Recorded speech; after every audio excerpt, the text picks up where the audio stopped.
What's up, everybody? Welcome back to the Jet Up podcast. It has been a few weeks. I was sick for a little bit.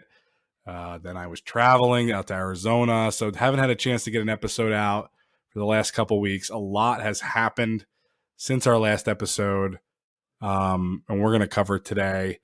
Remember to subscribe if you haven't done that already on Apple Podcasts, Spotify, all the platforms that we listen to podcasts on.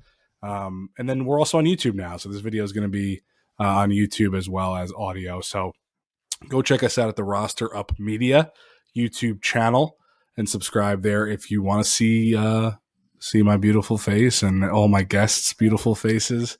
And speaking of guests, we have a first-time guest on the show, but a friend of mine and diehard Jets fan, Rich Barton, who's joined us here.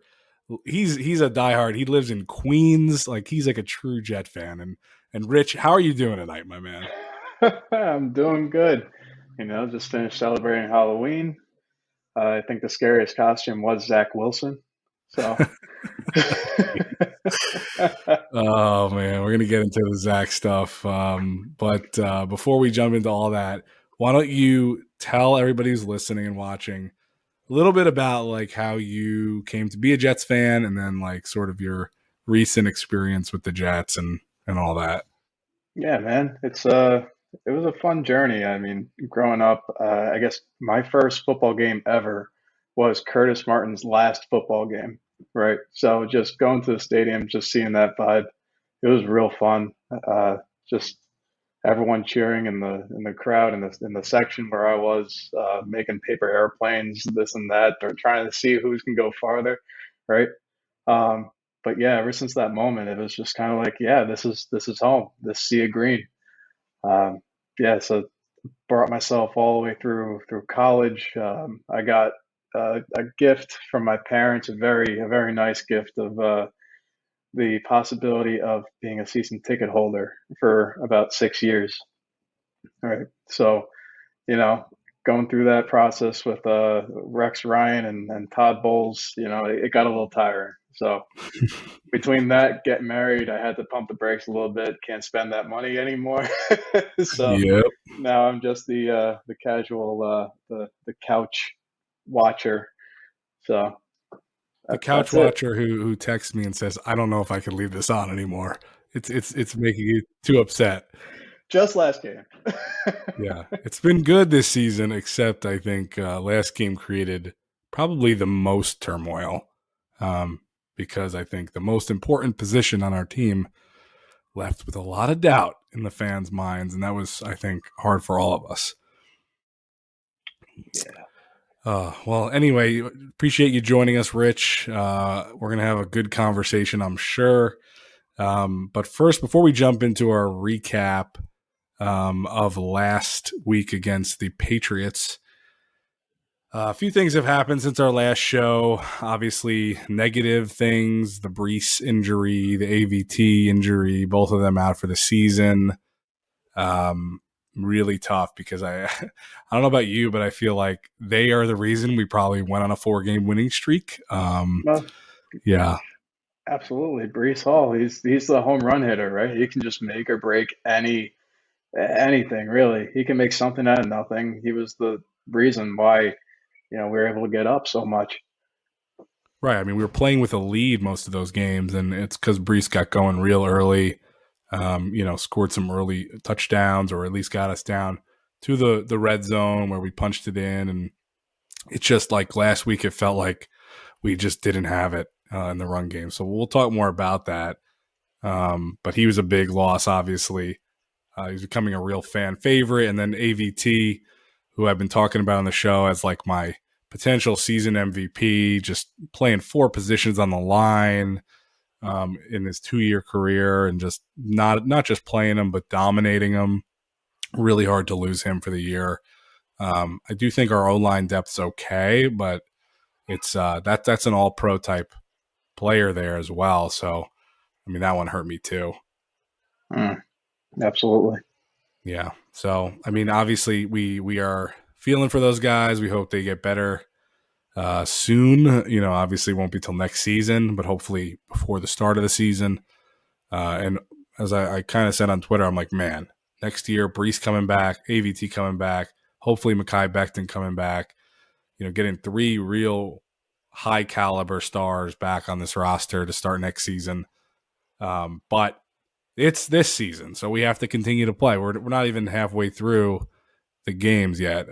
So it's kind of like, what do we do next? And obviously we saw Joe Douglas went out, got James Robinson from the Jaguars, who's kind of been neglected since they drafted ETN. And I still believe in James Robinson. I don't know about you.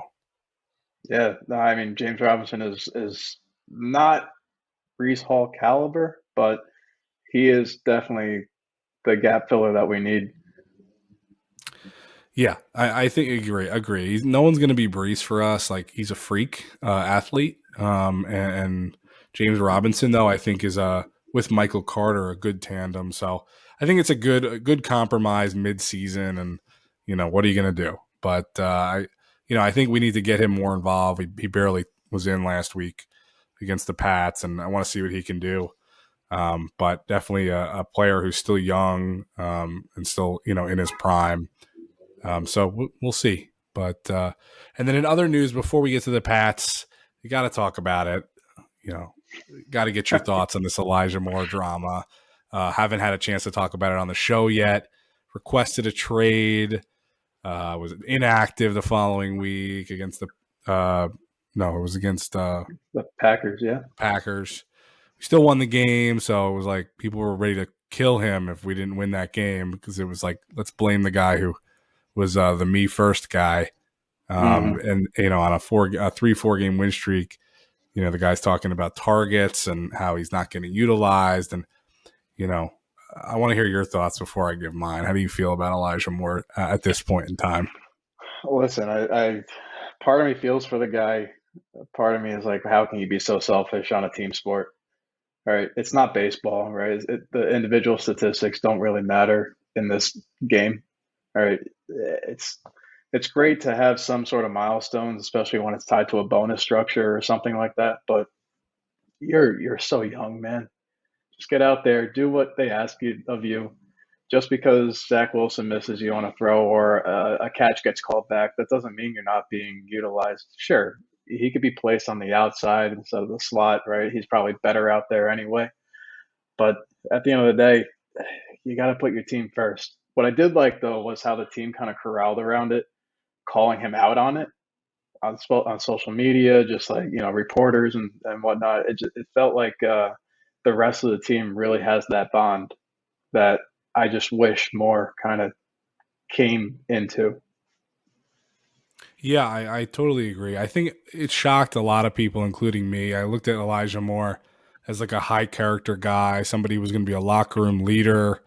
And then you hear him request a trade, and there's all sorts of rumblings of like, how selfish is this guy? Basically, all of Jets Twitter turned on him in like 1 second. And I'm sitting there and I'm like, man, this just doesn't feel right. This doesn't feel like Elijah Moore to me.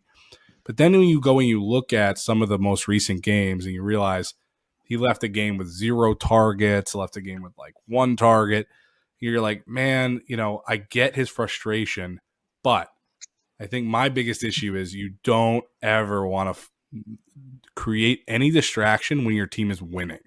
I think Absolutely. if we were 1-5 and Elijah Moore was not getting targeted, and he was like, I want out because you're not targeting me. I'm one of your best players.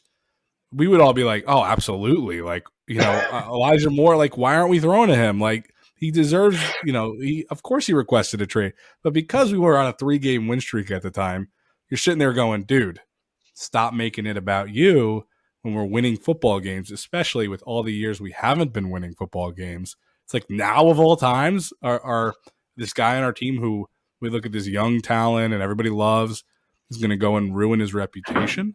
So I think that was my big issue, is like the timing of it, especially. You did see, obviously, he barely played this Sunday Hmm. against the Pats, even though he was dressed for the game. I think he was targeted once and it was like batted down or something. So I'm sure he's still frustrated. They asked him after the game, kind of how's your chemistry with Zach Wilson? Like, what's going on with that? He's like, I don't know. I don't get the ball. And I was like, oh man, here we go again. And so I was kind of like, I get his frustration. I think a lot more fans are starting to, because Zach played so poorly, they're like, oh, now I get why he wants to leave. But I still think it was a bad look for him. Mm-hmm. Yeah. Completely agree. So moving on from him, I don't want to dwell on it too much. My hope is that he gets involved more. If we didn't trade him today. Today was the deadline. If we're not going to trade him, we better start using him. Okay, because I feel like, it's stupid to just let him rot on the bench. He's too talented. Let's try to move past all this stuff and let's try to get him involved. And hopefully he matures a little bit over the next year. But we'll see.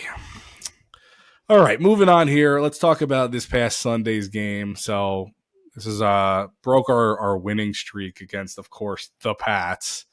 It was a very winnable game. I felt like it was our game to lose going in. This is not the Tom Brady Patriots. This is a different team with a lot of uncertainty at quarterback. And of course we made it 13 straight losses to New England, which is mind-boggling to think about. What are your overall thoughts on the game? Honestly, we had them up until that pick six that was taken back. Right. I don't know why he had to leave his feet when hitting the quarterback. I don't care. I mean, sure, they said it was a late hit, but I think the thing that really did him in was he was flying through the air, hitting this guy, hitting the quarterback. All right, there was no reason for that. That came right before the half. It could have been 17-3. That's a 10-point swing. Mm-hmm. Yeah, for me that was the momentum swinger. Like there was no other moment in the game where you went, oh boy, like this is gonna mean something. When that happened, it's so weird. Right before the play happened, I'm like, imagine we got a pick six right now. I was like, I literally said that. I'm like, that would be so awesome to like get the momentum back because I think Zach had just thrown a pick, his first pick, I think, and we were kind of like, oh man, what a boneheaded throw that was off his back foot, and it's like giving the Patriots the ball back with enough time to score before the half. And so I was like, man, a pick six right now would just be amazing, and we got it. Of all things, we never get pick sixes anymore, but we get it, and of course it's called back. So I think you have to put some of the blame in this loss on John Franklin Myers. It's a team sport, but that was just a stupid penalty from him. He's been in the league for years. You don't have to hit the guy late like that. I think, the refs have let that go before, but why take the risk? The guy's already gotten rid of the ball. So obviously it cost us, like you said, not just a touch, not just points at that moment, but it was a 10-point swing because the Patriots got the ball back. And from there on out, it just felt like we could never get the momentum back. Absolutely. The Patriots really went into halftime and they figured out how to exploit every flaw in Zach Wilson. It was almost impressive. I know. I always, it's tough because every time we play Belichick, he like puts our QBs in a blender. And like he just is like he just knows exactly what to do to throw them off. The Patriots sent a ton of pressure in this game, and we'll talk specifically about some of the issues with Zach in a bit. But he clearly was flustered, and they just kept doing it. They're like, okay, this is working. Let's just do it till the end of the game, and we couldn't overcome it. Without Brees out there, it was like, and I said this like in the last few weeks, it's like, teams are going to eventually figure out, especially if Brees was healthy, it's like they're eventually going to figure out, that we want to give the ball to Brees or run the ball well. They're going to start stacking the box, putting pressure on Zach. They're going to say, hey, Zach Wilson, go beat us with your arm.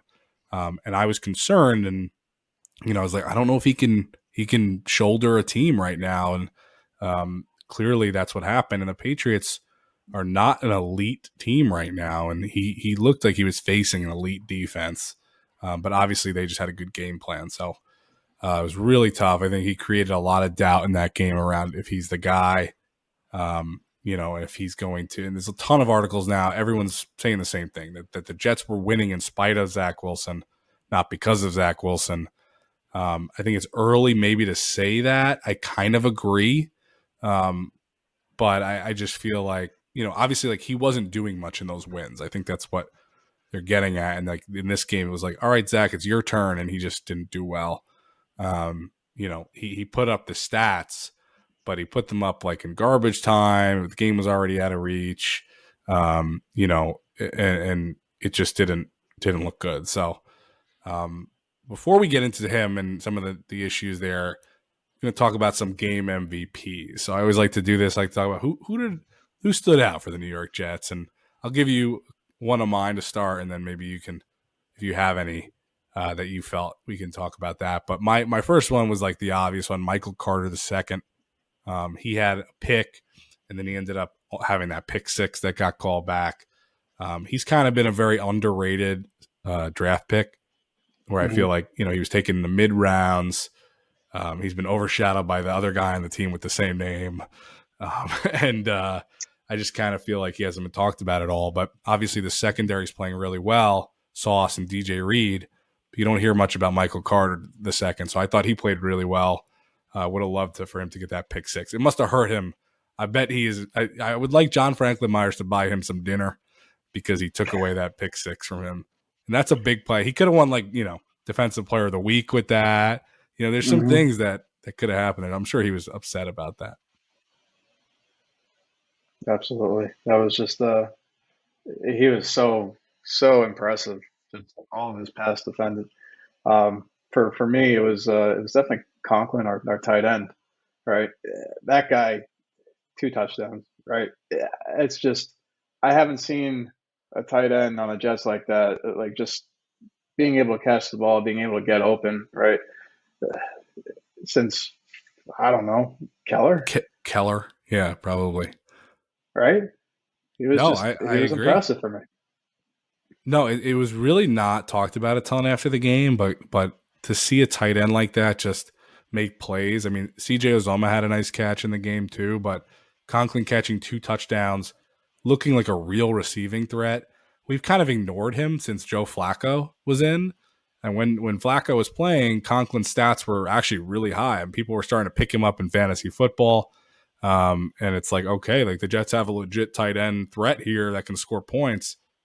And then he was just neglected the past few weeks by Zach. But this game, Zach started going to him, and clearly he's good. I mean, he's got the ability to get. He caught some tough balls in the game, and he really he looked good out there. Yeah, it's been a while since we've had any Yeah, sort of tight end threat. I'm So almost positive that he looked at my fantasy football team. He saw that I dropped him, so he decided to put up all those points. yeah, you and me both. I was like, oh yeah, I'm playing Conklin, and then like Zach came back, and I'm like, I don't think Conklin's going to be a factor anymore because you have these guys that the quarterbacks all favor, right? So like Corey Davis was also neglected with Joe Flacco. Now Corey Davis is like the number one receiver on the Jet because Zach Wilson just likes throwing to him. And Conklin was similar. I was like, man, I think that was just a Flacco thing. Of course, he goes off this week though. So if you drafted him or if you played him in fantasy, congratulations, you're one of the few. Um, but we did not, and we regret it. tight Absolutely. end, tight ends in fantasy, man, they don't go well together. Uh, my other MVP, so not MVP, but these are just like guys I thought could be in the running for that was Garrett Wilson. He had his first 100 plus yard game. He had 115 yards receiving. Was just getting open. And if you actually go back and watch some of the tape, which I don't really do, but I was watching people that do post those things on Twitter. Yeah, I don't have time to rewatch games, but it's impressive how much he was open. Zach did not see him on a lot of plays, and that's what's frustrating. Is Garrett Wilson, Elijah Moore, these guys have been getting open all season, Mhm. which is really awesome for us who haven't had great receivers in a while. But um, yeah, hopefully we can start getting them the ball when they're open. So it was cool to see him do really well. Also loved. I got to give credit to the D line, the defense in this one. They only gave up 1 touchdown on defense in this whole game, even though, we basically it turned out to be kind of a special teams game, and we let them kick, I think, 5 field goals. Makes me think we should have never let Nick Folk out the door. I mean, he's been good ever since we left him. And we've been finally, I think we're okay kicker, but this game we weren't so good. And our D-line had 6 sacks in this game. Carl Lawson, Quinnen, John Franklin Myers, Nathan Shepard, Michael Clemens, I think, got his first. And then Jacob Martin got one, who we just traded today for a pick, which was kind of boring, but I'm sure Douglas has some ideas there. But yeah, got to give credit to the defense. I feel like everybody crushed Ulbrich in the beginning of the season, and the defense has been a top 10 defense this year, every single game since. So I think that's awesome. So those are my top guys in the game, and before we get to Zach, but now I think it's time we have to talk about Zach Wilson. So we have to talk about he's the elephant in the room. I've tweeted a lot about him this week. I'm going to be honest with you. It's a lot of like I get to the point where I'm like, man, I think I'm just like beating a dead horse here. But there's just so many things that keep coming to mind of like what he's doing wrong. And I'm trying not to focus on it because I do not want Zach Wilson to fail. And I think like I'm in a Jets chat where they think I want Zach Wilson to fail because I'm always pointing things out that I'm upset about. I do that because I want to see him be great. And I think that's the problem is he's creating more doubt every single week for me. And, I feel like he's looking so similar to his rookie season. And I'm going to read some stats in a bit, but it's been a tough start for his career. And I think he didn't help himself this Sunday. So I'll get your thoughts on it, but how do you feel about Zach right now? Before I kind of go on probably a little bit of a rant here. Well, for me, I think the talent's there. He can make these really phenomenal throws. What he lacks is the maturity and the experience, right? Um, watching some of these plays or rewatching some of these plays, I did a little digging myself, right? Watching people who watch these plays. Yeah. Finding their feedback, and even the first play of the game, right? The first drive of any game is scripted, right? And you know what you're going to do. In this case, it was a simple slant, just slants on either side with the running back going out to the flat. He is supposed to look, his number one pass is going to go to the running back running out in the flat. But, if the outside linebacker drops or the cornerback drops, and you got Garrett Wilson just wide open, right? Like you were talking about before. He's right there. He's ready to go. So instead of throwing that 8-yard ball to a wide open Garrett Wilson, he just decides to, try and throw it into coverage. Right. Another thing that I was seeing was if his number one passing option does not get open, and if anyone breaks that D line or all O line, he's running back. He's sprinting back. He's running like a madman, like a chicken with his head cut off. He doesn't, everything is collapsing around him. The front is open, right? He's supposed to step up in the pocket, but no, he's sprinting 6 yards back and he's trying to throw off his back foot, right? What was that? The interception right over the middle of the field, right? Just throwing off his back leg. He's not planting, right? These things are very coachable. These things are mistakes that can be remediated, but I'm not saying that they're easy mistakes to be handled. Something's got to change. Something's got to, he's got to make the boring throws. He's got to make the plays that are just easy to make. He doesn't have to be flashy all the time, especially coming from BYU where he wasn't pressured often at all. So he just doesn't know this stuff. He doesn't know what it's like to be pressured. But yeah, I think that's a great analysis. I saw that play too, that first play. His read, I think it was Dan Orlovsky was analyzing it. And he was basically saying like Zach doesn't even read the play.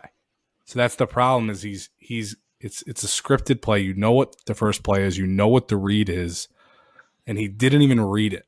I think that's the alarming thing is it wasn't like he read it and then, held the ball and like indecision. He didn't even read it. He caught the ball and just threw it to the flat without even seeing the defensive end, I think it was, pop out in the flat with the running back. Garrett Wilson, basically, it's like whoever that defensive end takes, the running back or Garrett Wilson, the other guy's open. Supposed to throw it to that guy. Instead, he just catches the ball, doesn't even look at the read, or Garrett Wilson just throws it right into the dirt to the running back who's covered. So that's alarming to me because that's like you practice that play. Like that's the play you went into that game knowing that was play number one, and you didn't even read the play. So that was really alarming for me to see. That shows me a lack of maturity as a quarterback, and a lack of ability to know how to read a defense. And then I think, he like you said, the pocket. So I think this is a big issue I have with him, especially after this week. You're totally right. Like he catches the ball, looks to his first read's not there, and he runs backwards instead of running, sliding in the pocket, showing, hanging tight, finding the gaps within the pocket to move and find read number two, read number three. He catches it, guy's covered, and he sprints backwards, and then he sprints to the sideline. At that point, everybody's all out of whack, and it's just backyard football. And for some reason, he doesn't ever try to throw it to these guys, and that's in those situations. He just holds it, keeps making guys miss tackles on him, and then eventually either throws it out of bounds or throws it right to a defender. So I think, you have a good point. And even at the last play of the game on offense, when it was fourth down and like 4th and 6, something like that, it was not a ton of yards we had to gain. Zach catches the ball, ends up, the pocket actually flushes wide on both sides. And the opening is direct. It's like the Red Sea open, and there's like this wide open lane for him to run for 15 yards. Would have easily got the first down. Instead, jump throws it 25, 30 yards down the field, into the end zone, and that's it. Game over. It's like that's such a simple thing to do. Just run up the gut. Something that Sam Darnold even could do. And I think that's, we saw Sam run for 15 yards at a time sometimes because he saw those openings. And Sam had a lot of issues, but he could do that. So I think the first few quarters of this game, Zach looked pretty good. Threw a TD to Conklin, started to develop some chemistry with Garrett Wilson. On his rollout throw to Wilson deep, it was really nice. It was, in my opinion, one of his best throws of his career because I constantly get upset when Zach rolls out, throws the ball, and doesn't lead the guy so that he can keep going. A lot of times our deep routes, the guys are turning around, coming back to it. And this one was perfect. So really love to see that. But then he started to fall apart. So I think from there, it's like once we started to lose momentum, like we said, he had the 3 picks. They were all boneheaded picks. Like just one of those plays where you just go, oh my God, like what is he doing? Even the biggest Zach Wilson supporters start to go, what in the world is happening here?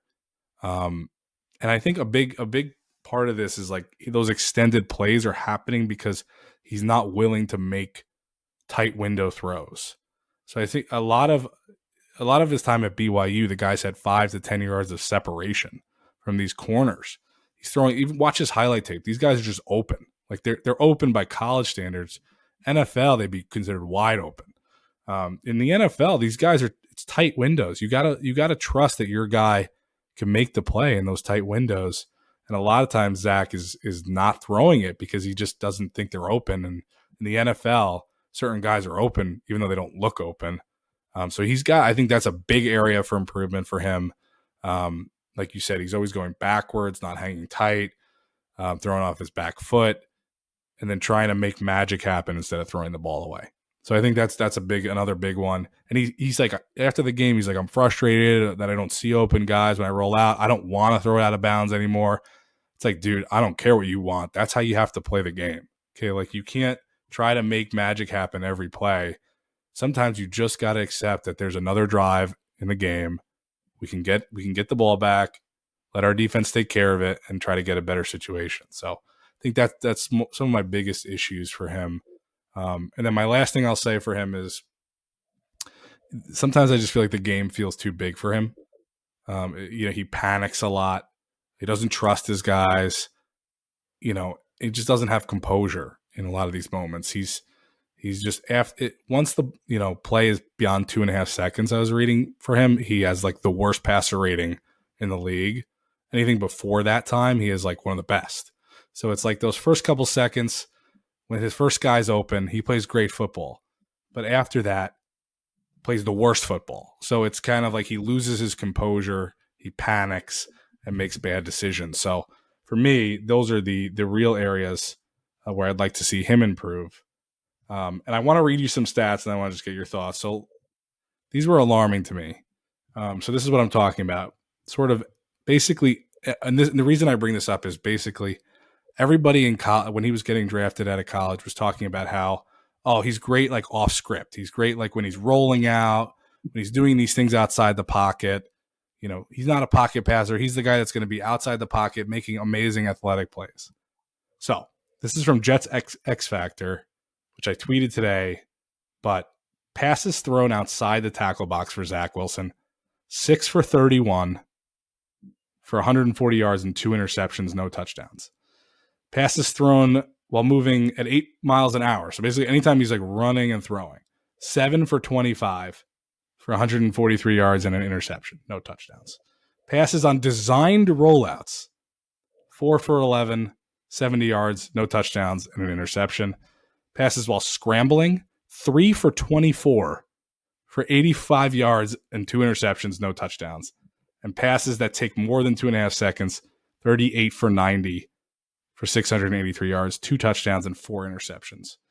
In all those categories, he was over 30th in QB rating and on all those things. So that to me is going completely against what we looked at him in the scouting report, and everyone said that's what he's best at. And everyone keeps saying more design rollouts, more design. He's horrible at them right now. So what's the answer here, Rich? Honestly, no matter how bad it gets, I do agree with Salah that you can't just bench him, right? I mean, I was texting you on Sunday saying you got to bench him after that third interception, and Yeah. that was all feeling. It was all based on feeling, emotion, right?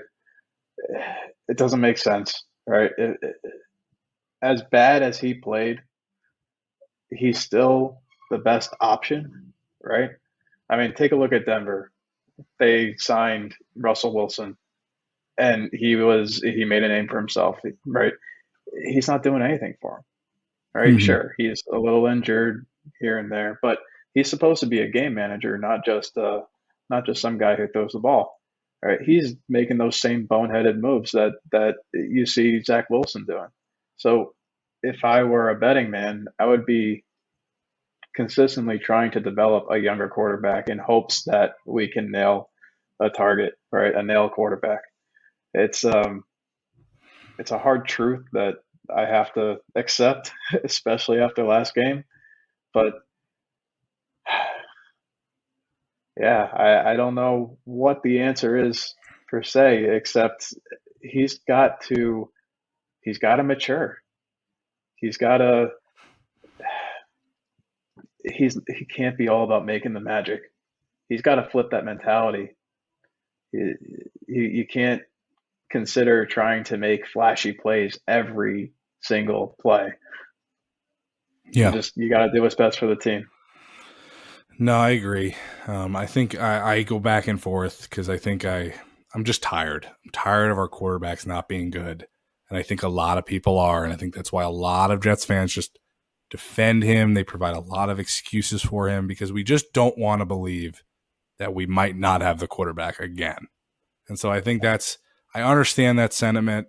At the same time, like this roster, I'm giving Joe Douglas a lot of credit. He's built a great roster.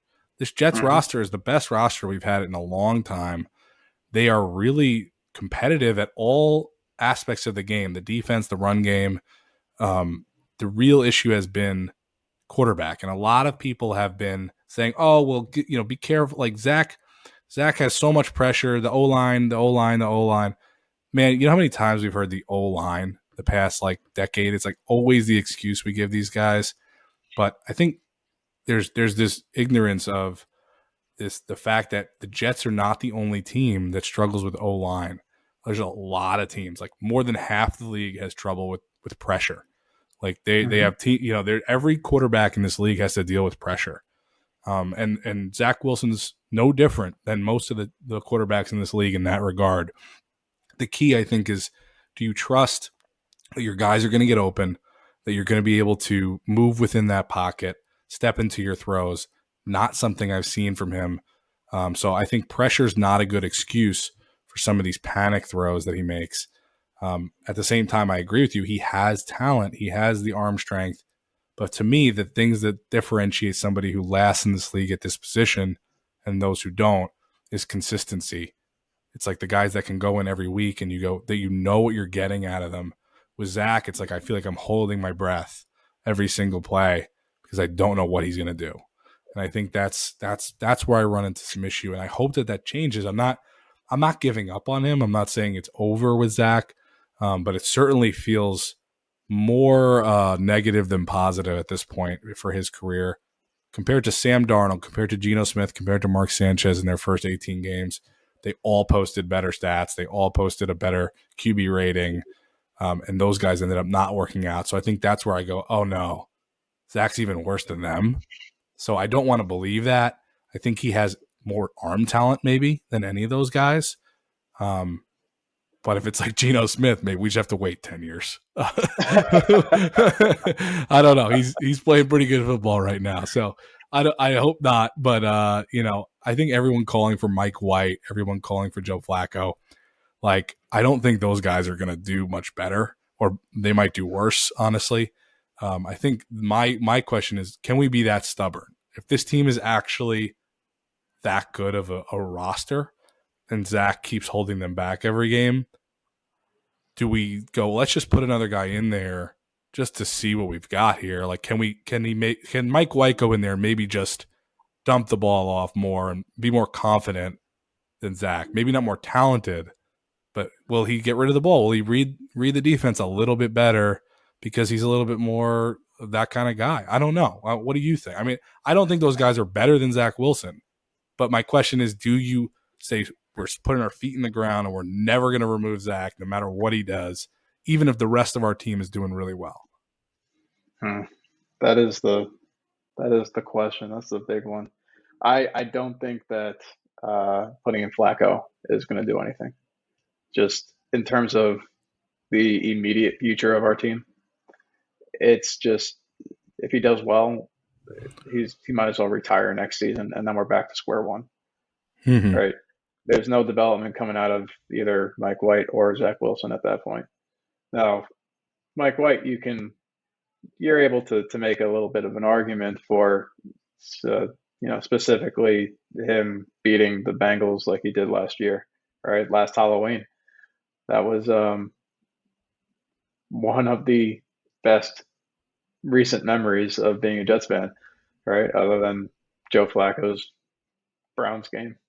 So Yeah. here I am saying these two guys, they have some sort of magic in them.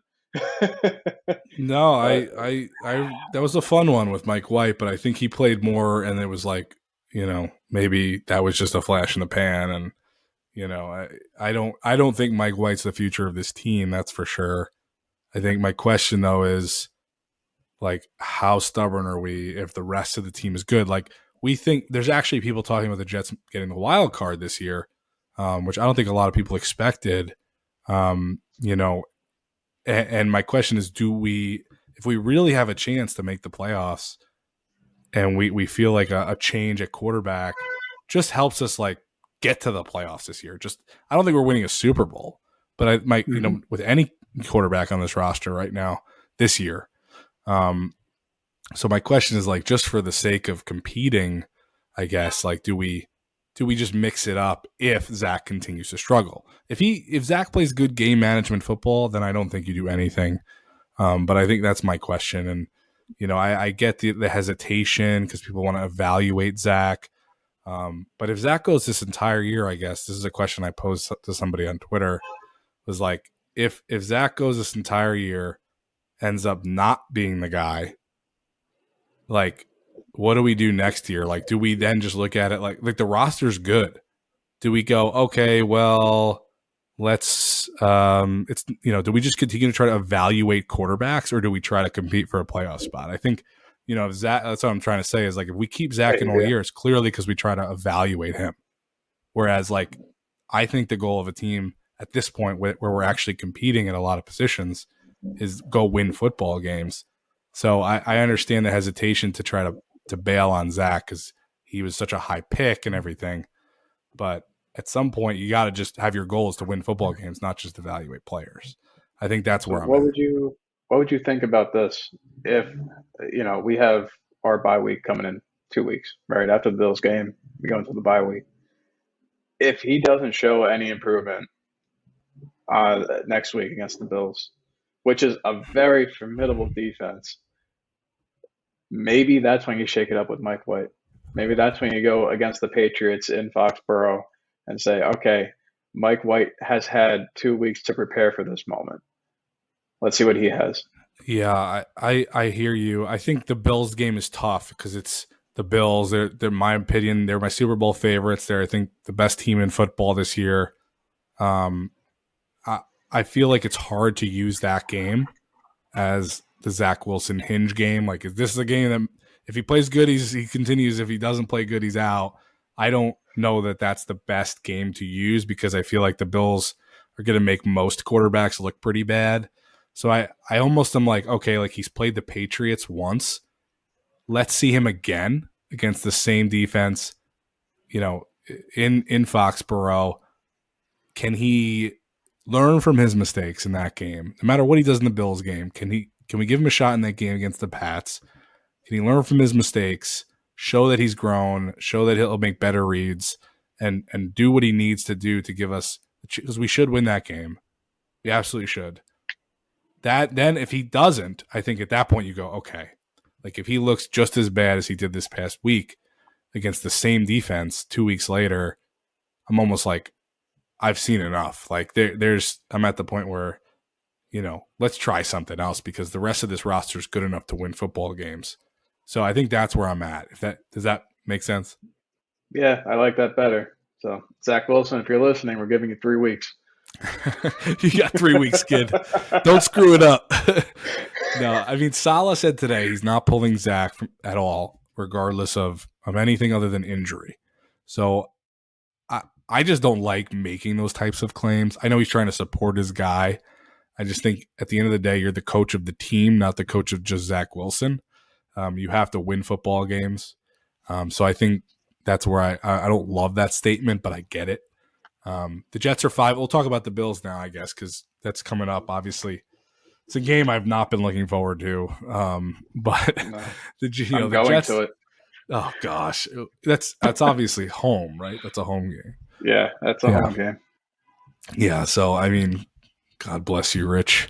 That's going to be an interesting one. Now, teams sometimes they just something happens like magically, and teams beat better teams, like way better teams. The Jets roster I think has improved a lot, but the Bills roster is just unbelievable. We're 5-3, they're 6-1, but so the records look like, oh, this should be a good game, but obviously the Bills are on another level, I think. And Josh Allen, to me, is a top 2 quarterback in the NFL right now. And I'm he's the one that worries me the most. I love I want to see Sauce against Diggs. I want to see, DJ Reed on Gabe Davis. Like these guys, like I think we match up pretty well. Although I think, it's not going to be like a perfect game for those guys, but I think we match up pretty well on the outside. But Josh Allen's he's like a unicorn. He Yeah, can do things other quarterbacks can't do with his arm and with his leg. So I think this will be the biggest test yet for the defense. I have a feeling we're going to be playing from behind, and that is a situation that we have not been great in, except for sometimes in the fourth quarter in magical moments against the Steelers. hmm But other than that, I feel like it's going to be tough.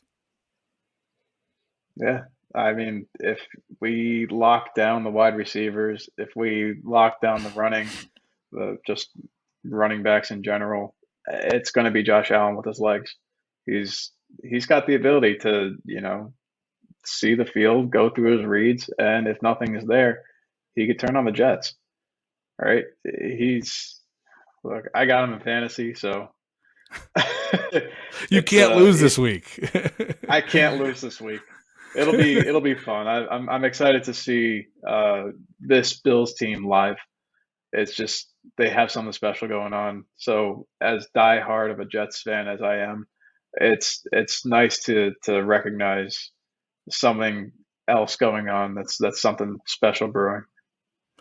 Yeah, I think the Bills, for me at least, and what I've mostly seen from Jets fans is they're like our lowest rival in the AFC East. It's like the Dolphins and the Pats are always the ones we hate, and the Bills are kind of the ones we just don't like because they are in our division, but also because they're always knocking us for being in New Jersey and not in New York. Oh, we're the only New York team. You guys, yeah, you're in Buffalo. You're 5 hours away from the major population of the entire state.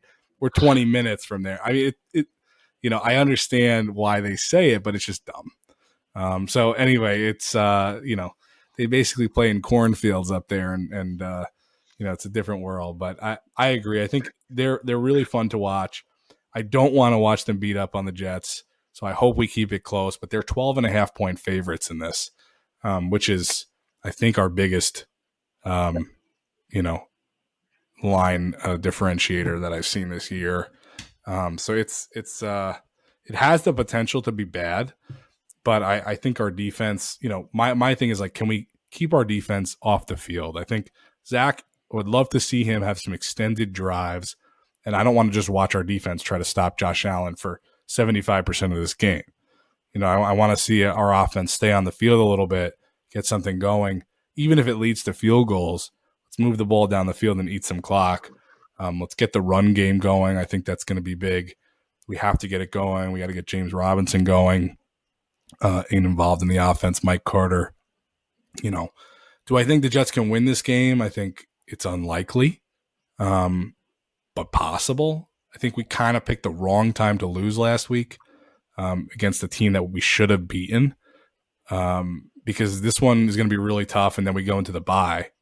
And I think going into the bye after 2 straight losses, it's just like you lose some momentum. So I'm hoping we at least keep this one close.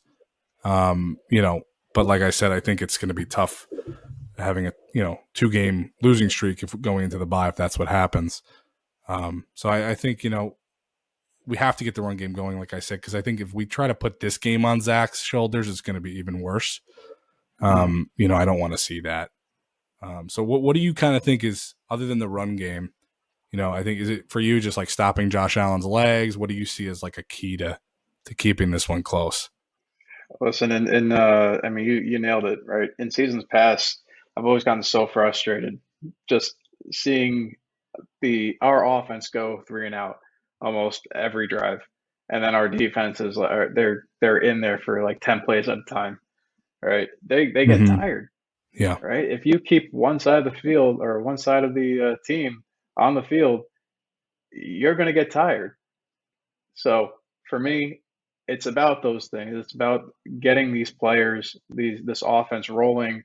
You don't have to score on every drive, but eat that clock, right? Go for, 3rd down, 3rd and 2, run it up the middle, just get the first downs.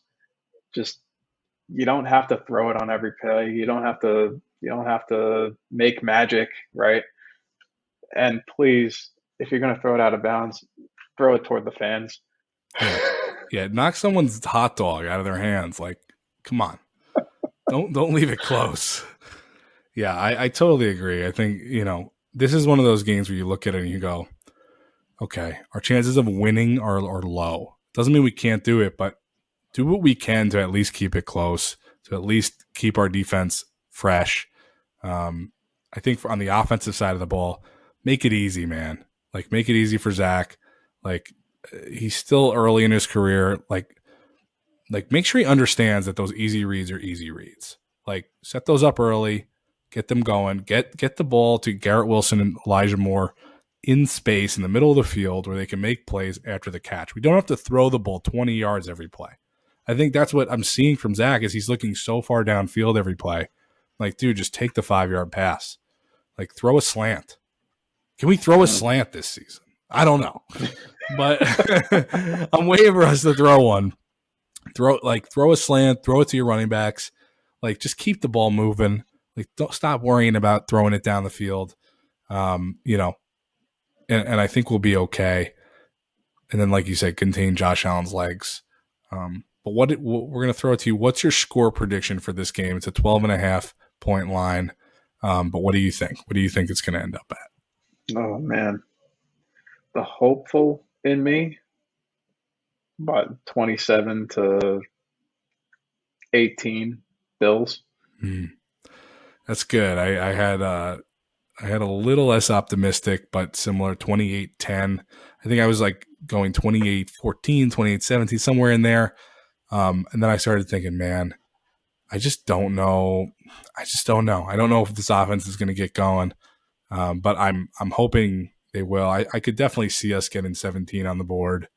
If we start to limit those mistakes from last week, definitely could see it. So I think your prediction, I think I like better. It's like 20. You said 20 what? 27-18. 27-18. Very interesting numbers. 27. I like it. All right. Well, I think the Bills is our prediction in this one. But crazier things have happened. We'll see. We'll see what happens. They call them trap games for a reason, right? Yeah, exactly. We hope they underestimate us a little bit. Now, Rich, just give me some of your final thoughts on this season, the outlook. How are you feeling overall? What are you predicting the rest of the way? If you told me before the season started that we would have a winning record going up against the Bills, our first matchup against the Bills, I would take that every time. Right? This is, despite all of the Zach Wilson and Elijah Moore drama, it's a fun time. It's a fun time this season. So, regardless of the outcome next week, we got easier teams down the road. There's still time, right? If we can come out just, with 9 wins, I'd be happy. Yeah, I love it. I think it's a good reminder. I think with some of the stuff that happened last week, it's easy to get negative. It's easy to think, like the quarterback situation. This is a good roster right now. We're 5-3. We should be 6-2.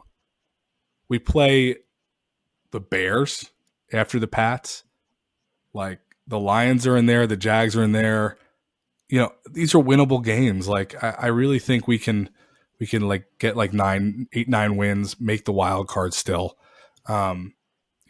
That's something no one expected this year. So I love the positive outlook. I think we need to have it. I'm going to try to be more positive because I definitely was a little critical. I've been avoiding talking about Zach for most of this season because I was like, I just want to see a little bit more. I suspected there'd be some issues. Saw a little bit of them Sunday, but I'm still optimistic. He did win 4 straight games as the starter. He can continue to do it. Let's be positive. Let's go get at least 4 more wins this season. Let's get a little playoff berth. It's fun right now, man. It's still fun. This team is competing. We're top 10 in the league right now overall. That's just something we haven't been able to say. So it's exciting, and I'm looking forward to what's ahead. Thanks for joining us, Rich. Yeah, appreciate you coming on this week, man. Hopefully we'll have you on more. I'm glad we got an episode done. I've been meaning to do it, but looking forward to this matchup. I think it'll be hopefully a good one. We'll see what our defense is made of, man. I'm excited. So yeah. Appreciate you having me. Yeah, man. Again, go ahead, leave us a rating if you guys enjoyed this show. Leave us a review, share it with your friends. Jet up, baby. Go Jets. Let's go get this W. Jets. All gas, no break, baby. See you next time, everybody.